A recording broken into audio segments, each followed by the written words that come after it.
Okay, there are a couple ways to install WordPress. The first way is the old-fashioned way, and that's the manual way, and we'll show you that in a different video. But in this video, we're going to show you how to do it through basically a push-button system called Fantastico. There's another push-button system called Simple Scripts, which some other web hosts use. But for the purposes of this video, we're going to use Fantastico. So if you log into your cPanel and scroll down to Fantastico Deluxe,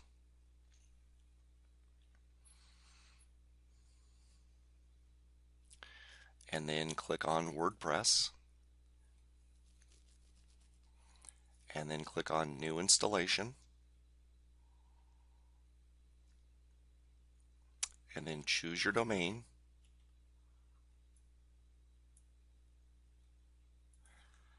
and then type in admin and some kind of password, and then choose an admin nickname, and then type in your email address,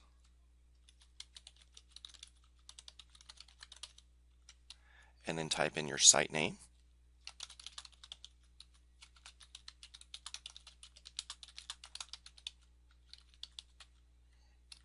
and then type in a description.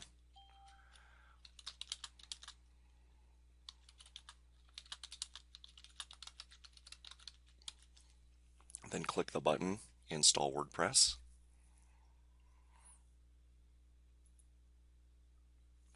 And note several things.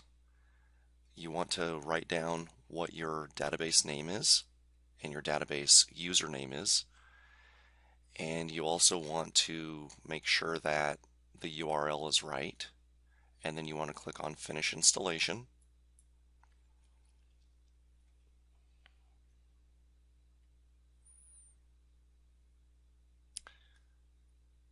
And then what you want to do is you want to show, you want to record your password. Your username is admin. And then you want to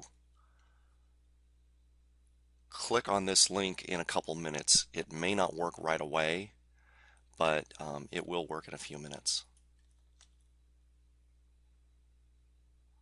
So this is what it looks like. So I would suggest that you log in. There we go. This is what the website looks like by default. And that's it.